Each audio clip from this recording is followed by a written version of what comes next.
Eh bien salut à tous, on se retrouve aujourd'hui pour la vidéo de l'originalité, j'ai nommé la FAQ. Alors tout d'abord, pour éviter de vous le répéter 15 fois, merci énormément à tous ceux qui m'ont posé des questions. Ça va m'aider d'une part à vous répondre et d'autre part à aborder justement mes projets pour 2021. Alors vous êtes plusieurs personnes à m'avoir posé plusieurs questions, donc j'ai essayé de les regrouper, histoire qu'il y ait un espèce de fil conducteur quand même, et que ça parte pas un peu dans tous les sens. Même si ça risque de partir dans tous les sens, c'est clair et net. Mais voilà. Donc on va commencer tout de suite, hein. Bébert Bober, hein, tout d'abord, donc qui me demande où déménages-tu, quelle région? C'est vrai que je vous en ai parlé dans la vidéo en début d'année. Je vais déménager. Comme vous pouvez le voir, mon décor derrière change petit à petit, il se vide, hein, surtout. Alors, je déménage terriblement loin, c'est-à-dire à exactement 121 mètres de chez moi. Donc non, je ne change pas de région, je serai toujours dans les Alpes-Maritimes. Donc ça ne changera pas, les vidéos découvertes seront toujours dans les Alpes-Maritimes, enfin plus globalement PACA.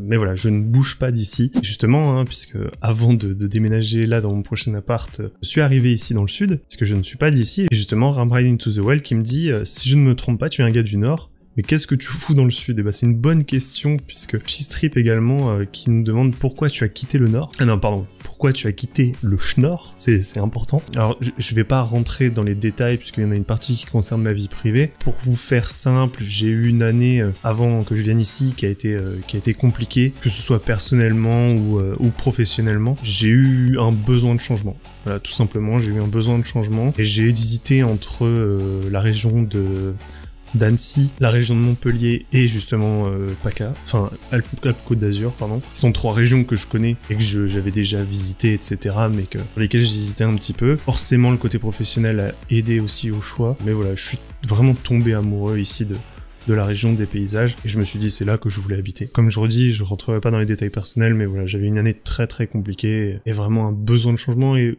surtout un besoin de soleil. Le Nord, bon...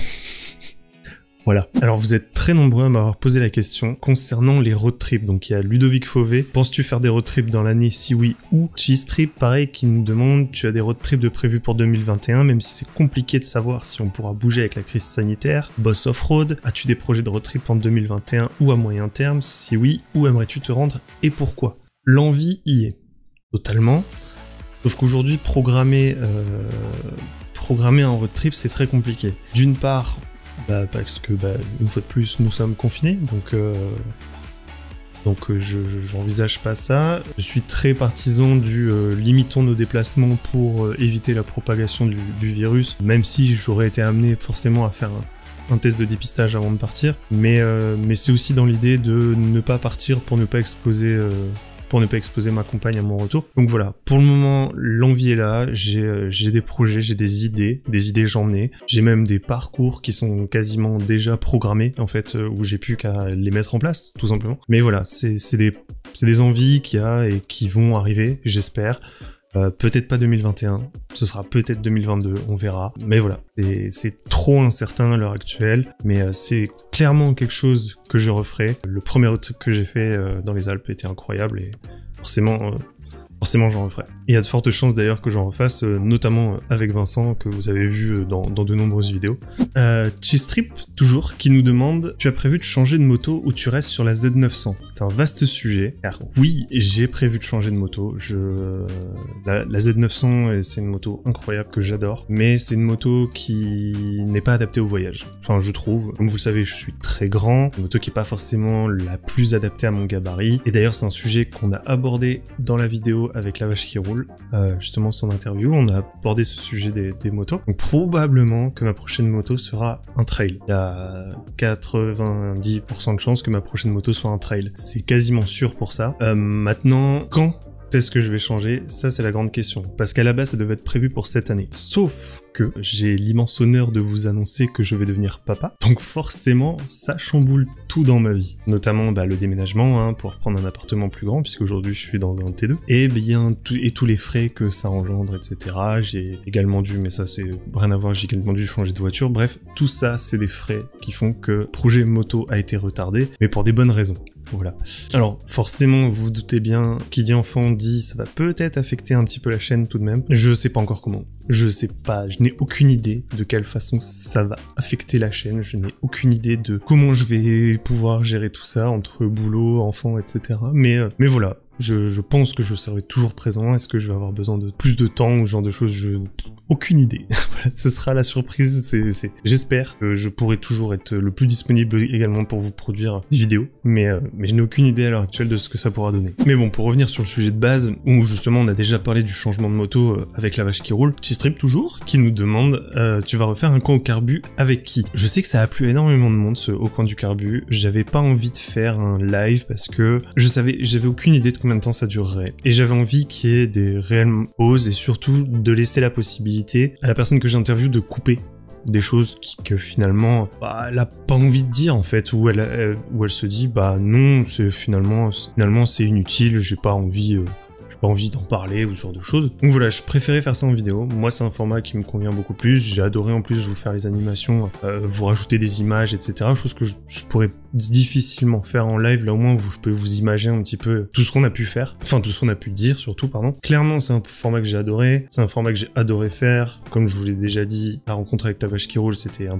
pur plaisir. D'ailleurs, copains, faut qu'on se recapte rapidement parce que on se parle pas assez, même si je sais que là, t'es en pause et je sais pourquoi. Mais voilà, donc c'est clairement quelque chose qu'on va refaire. Alors maintenant, la question, avec qui? J'ai envie de dire déjà, c'est entre mes envies et qui va accepter, il y a déjà des différences. Aujourd'hui, les 3 noms, je vais dire, que j'ai avec qui j'aimerais faire ça, c'est Histoire de rouler, en premier, ça c'est sûr et certain. J'ai vu son interview qu'il a donné avec un autre motovlogueur, j'ai oublié le nom, je suis désolé. C'est quelqu'un qui dégage de la culture, en fait. C'est quelqu'un avec qui je pense que je pourrais avoir des discussions pendant des heures de sujets et d'autres, et voilà, j'adore la personne, enfin du moins ce que j'ai pu en voir jusqu'à maintenant, et j'aimerais un peu plus la connaître, et également vous faire connaître un peu plus à travers justement une interview, puisque c'est également le but du Au Coin du Carbu, c'est un peu délier les langues, faire parler les gens sur des choses qu'ils n'ont pas l'habitude forcément d'aborder, ou justement ouvrir la parole à des choses qu'ils auraient envie de dire, mais qu'ils n'ont pas toujours l'occasion sur leur chaîne. Voilà, c'est pour ça que j'aime ce format, et c'est pour ça que je pense que je vais continuer de l'améliorer. C'était vraiment une première, donc ça devienne un peu plus personnel, je veux dire, pour pas que ça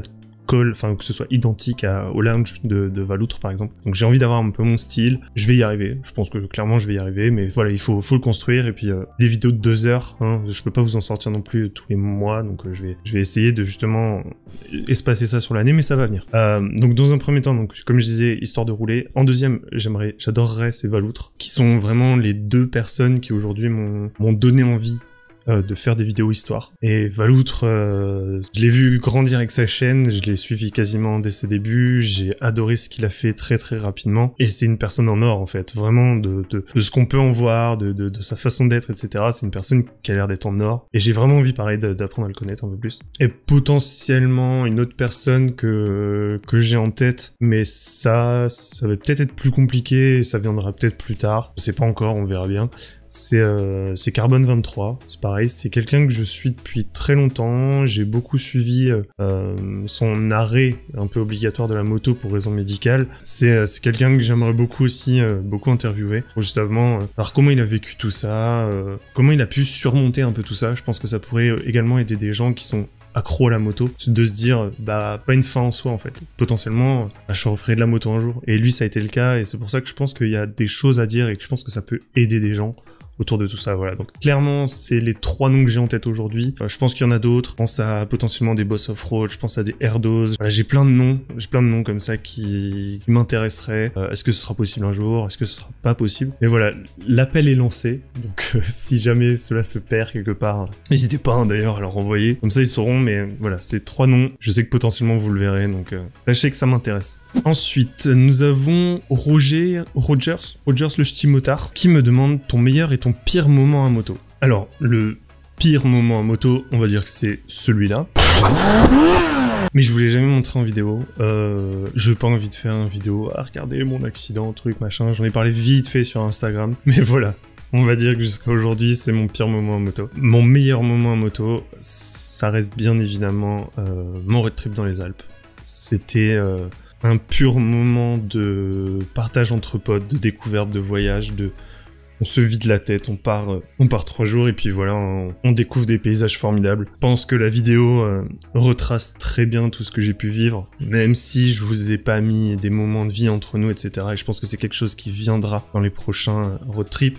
Un peu comme ce que fait Black Market. Voilà, de rajouter un peu les délires entre potes, les moments où on mange, les moments, voilà, tout ça, ça manquait un petit peu, ça manquait un peu d'humanité, j'ai trouvé même dans le montage final de ma vidéo. Mais voilà, ça reste le meilleur moment parce qu'il y a plein de choses que vous avez pas vu dans les vidéos, parce que j'ai pas filmé sur le moment, parce que tout ça, mais qui me laissent des souvenirs, incroyables. Et ouais, je pense que jusqu'à aujourd'hui, ça reste mon meilleur souvenir à moto, clairement, et de loin.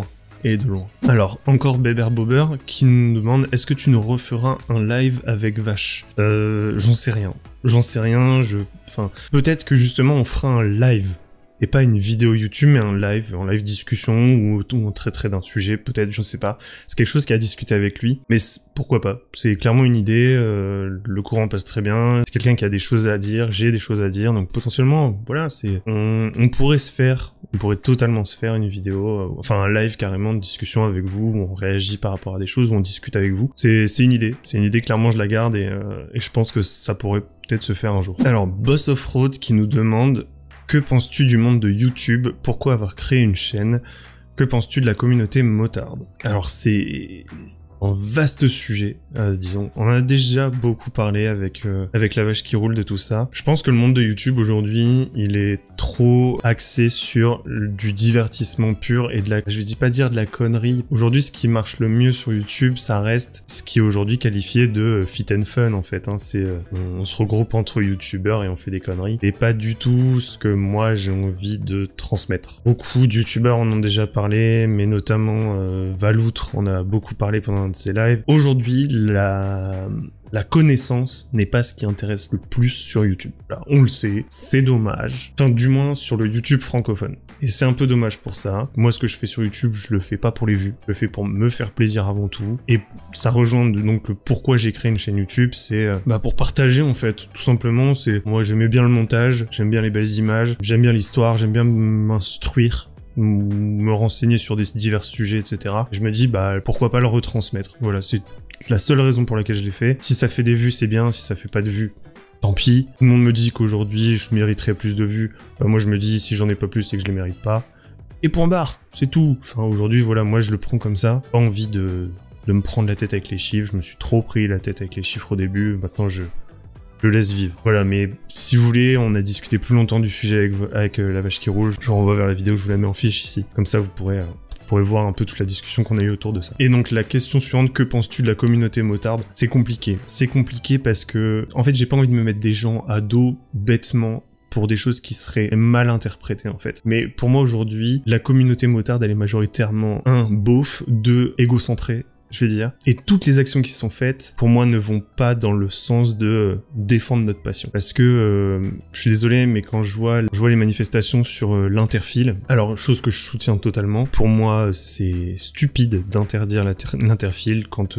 pourquoi laisser une moto occuper la place d'une voiture ? À ce moment-là, on augmente les bouchons, donc bon, bref, ça c'est un détail.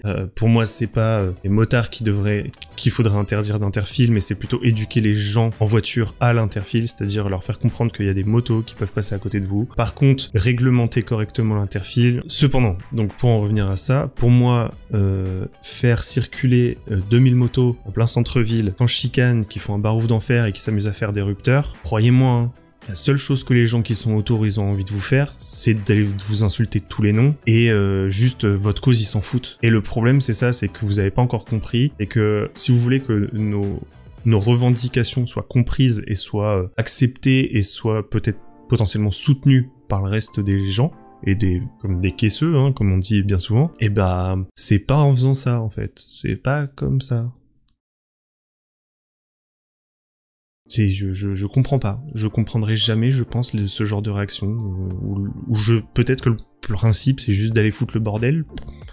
Parce que en faisant ça, en fait, les seules personnes que vous faites chier, c'est les gens qui doivent aller au travail, qui doivent se déplacer et qui sont bloqués, et puis que le seul truc qu'ils voient faire, c'est des gens qui s'amusent à faire des burns ou des rupteurs en plein centre-ville, en fait. Et forcément, ça ne soutient pas notre cause. Enfin, ça ne sert pas du tout la cause qu'on défend, en fait. Mais bon, Voilà, donc pour moi aujourd'hui, la communauté motarde, c'est macho et beauf, hein. Suffit de voir les réseaux sociaux, suffit de voir les groupes Facebook, c'est que ça, c'est des gonzesses sur des motos, c'est des blagues un peu lourdes.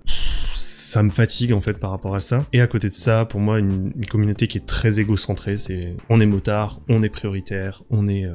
voilà, c'est nous d'abord et les autres on s'en fout. Et c'est dommage, et ça s'appelle juste le vivre ensemble en fait.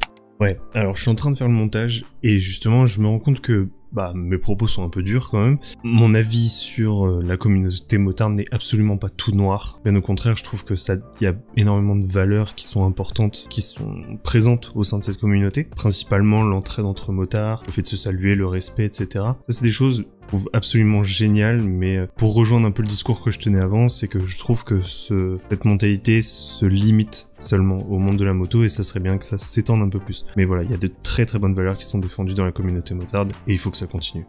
Ensuite, Ramride Into the Wild qui nous demande « Hello Buzz, de quelle chaîne YouTube, journaliste ou quoi que ce soit t'inspire ?» Alors bien évidemment, comme je l'ai dit tout à l'heure, les chaînes qui m'ont inspiré à me lancer dans le motovlog histoire, c'est Valoutre et Histoire de rouler. En termes d'image, si je reste dans des noms que vous connaissez, ça va être du Black Market. Voilà, je pense qu'il n'y a plus rien à dire pour ça. Et en termes de storytelling, je vais le prendre dans ce sens-là, des chaînes qui m'inspirent beaucoup, des personnes qui m'inspirent beaucoup, c'est Lolo Cochet et également les mecs de Highside. Forcément, j'adore leur énergie, j'adore leur dynamisme dans leurs vidéos. Voilà, c'est quelque chose que j'ai du mal encore à faire en vidéo et je sais qu'il faut que je sois plus naturel, etc. Mais ça va venir, vous inquiétez pas. Mais voilà, c'est aujourd'hui pour moi, c'est ces domaines-là ces personnes-là surtout, qui m'ont beaucoup inspiré pour parler uniquement du YouTube français. Après des chaînes, je pourrais vous en citer des dizaines, mais principalement voilà, tous ces noms. Et je vais finir avec justement les questions de histoire de rouler. Donc, les vidéos de découverte demandent beaucoup d'énergie, est-ce que ça reste ton format préféré? Alors, oui, parce que en général, je me force à aller découvrir des endroits que je ne connais pas. Alors, de temps en temps, je vais faire du repérage. J'ai déjà repéré plusieurs endroits, etc. Mais en fait, c'est de 1, j'adore découvrir des choses même pour moi-même, mais pour moi, en dehors même du tournage, ça reste toutes les recherches que je fais en amont et ça reste toutes les recherches que je fais pendant le montage. Pour vous donner un max d'infos et tout ça à chaque fois je suis en mode c'est trop bien, il y a des anecdotes, des trucs, des machins et j'adore faire ce genre de vidéos. Et typiquement la dernière vidéo que j'ai faite sur le Mimosa, j'ai appris plein de choses en fait grâce à cette vidéo et moi je trouve ça génial en fait de vous apporter une vidéo et en même temps moi de m'instruire. Voilà, tout simplement. Et donc pour finir, quel projet de ce genre aurais-tu pour 2021? Pour 2021, déjà, c'est sûr et certain, c'est que je vais essayer d'augmenter les vidéos de découverte de ma région. Je vais essayer de voir si en allant peut-être moins loin, j'ai moyen de vous faire découvrir des villes ou des endroits tout simplement, notamment bien la ville de Mougins dans laquelle j'habite. Je sais qu'il y a des choses à voir et je n'ai jamais pris le temps de vous faire une vidéo dessus. Quelque chose que j'aimerais beaucoup faire, c'est également les gorges du Verdon. Ça c'est pareil, mais ça je vais le faire sur plusieurs jours, donc c'est à voir. L'année dernière j'ai été à Valençol pour la lavande, mais j'étais un peu trop tard, les couleurs me plaisaient pas. J'avais préparé une vidéo et tout, hein, mais non, les couleurs me plaisaient pas, je me suis dit j'y retournerai au bon moment, et on verra à ce moment-là. Mais voilà, donc en termes de découverte, j'ai plein d'idées, j'ai plein d'endroits à vous faire découvrir, j'ai toute une liste, voilà. Donc vous inquiétez pas, des vidéos découvertes, j'en ai, ça demande un taf énorme, vous vous rendez sûrement pas compte, sauf les personnes qui font ce genre de vidéos comprennent, mais c'est génial en fait, c'est génial à tourner, c'est génial à construire en fait autour de tout ça, et c'est quelque chose que je continuerai.